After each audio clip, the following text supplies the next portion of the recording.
여러분 평안하십니까? 오늘도 말씀과 함께 주님의 은혜 가운데 거하시기 바랍니다. 오늘 말씀은 사무엘상 26장입니다. 말씀 개요입니다. 1절부터 5절은 또다시 다윗을 추격하는 사울의 모습을 보여주고 6절부터 12절은 또다시 사울을 살려주는 다윗의 모습을 보여줍니다. 13절부터 25절은 다윗과 사울이 나눈 대화의 내용입니다. 말씀 묵상입니다. 오늘의 묵상 포인트는 하나님의 간섭하심입니다. 우리가 자주 쓰는 표현이죠. 하나님께서 간섭하셨다. 기도할 때도 하나님 간섭해 주세요 라고 기도할 때가 있지 않습니까? 이 간섭이라는 단어의 사전적인 의미는 직접 관계가 없는 남의 일에 부당하게 참견함이라고 되어 있습니다. 이 부정적인 의미인 것이죠. 너가 뭔데 남의 일에 간섭해, 참견해, 이제 그럴 때 쓰는 말인데 하나님의 간섭하심은 의미가 다릅니다. 우리를 사랑하신 하나님께서 우리를 위하여 우리의 삶에 구체적으로 역사하시는 것이죠. 너무나 귀한 은혜입니다. 다윗은 자신의 생명을 해하려고 하는 사울을 제거할 수 있는 기회를 또다시 얻게 됩니다. 이전에도 살려준 적이 있는데 그래서 사울이 자기 잘못을 뉘우치는 말을 하고 또 다윗을 축복하기도 했는데 또다시 다윗을 잡으려고 3,000명의 군사를 데리고 다윗을 찾아 나섭니다. 다윗은 잠든 사울을 죽일 수 있는 기회가 있었습니다. 함께한 아비새가 내가 창으로 한 번에 끝내겠습니다 라고 말을 했지만 다윗은 그렇게 하지 말라고 단호하게 말합니다. 9절입니다. 다윗이 아비새에게 이르되 죽이지 말라. 누구든지 손을 들어 야훼의 기름 부음을 받은 자를 치면 죄가 없겠느냐 하고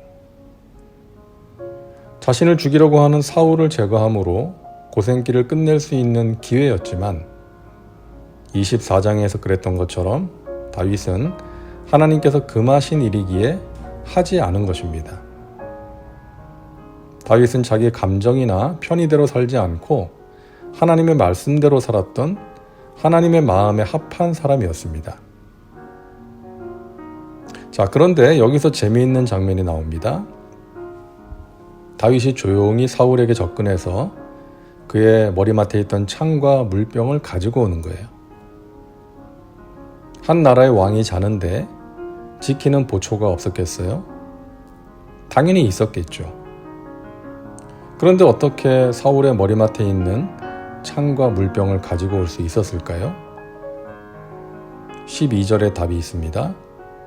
다윗이 사울의 머리 곁에서 창과 물병을 가지고 떠나가되 아무도 보거나 눈치채지 못하고 깨어있는 사람도 없었으니 이는 야훼께서 그들을 깊이 잠들게 하셨으므로 그들이 다 잠들어 있었기 때문이었더라. 자, 다윗이 자고 있는 사울 곁에 가서 그의 창과 물병을 가지고 올 수 있었던 것은 그러함으로 자신의 무죄함을 또 사울에게 호소할 수 있었던 것은 사울의 주변에 있던 사람들이 잠들어 있었기 때문이라는 거예요. 그런데 하나님께서 그들을 깊이 잠들게 하셨다라고 말씀합니다. 몇 사람, 아니 한 사람은 깨어 있을 수도 있었는데 또 깊이 잠들지 않아서 인기척을 느끼고 깰 수도 있었는데 하나님께서 그들을 깊이 잠들게 하셨다는 것이죠. 하나님께서 다윗의 계획이 이루어지도록 간섭하시고 역사하신 것입니다. 다윗을 지켜주신 것입니다. 우리가 살다 보면 우연같이 보이는 일들이 있어요. 하지만 그 가운데 하나님의 간섭하심이 있을 때가 참으로 많습니다. 우리를 사랑하신 하나님께서 우리의 삶 가운데 구체적으로 역사하시는 것이죠.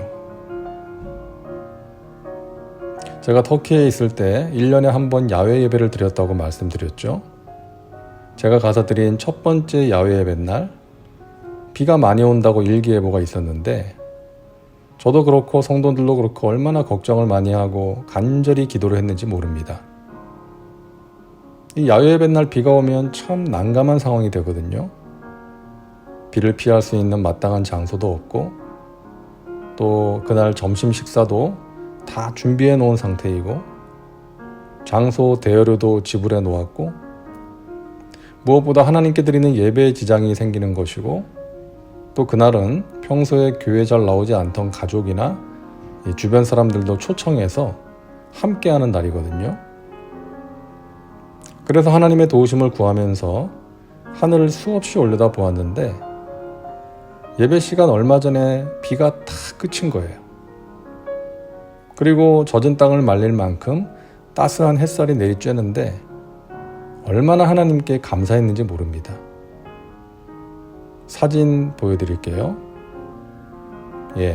날씨가 참 좋죠? 잘 보이지 않을 수 있는데 아마 사람들의 표정도 좋을 거예요.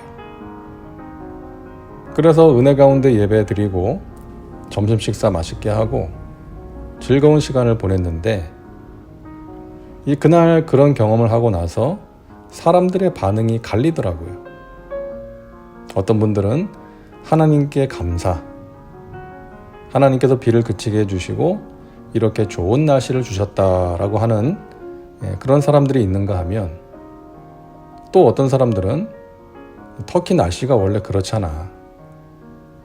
비가 왔다가 개었다가 변덕스러운 날씨잖아.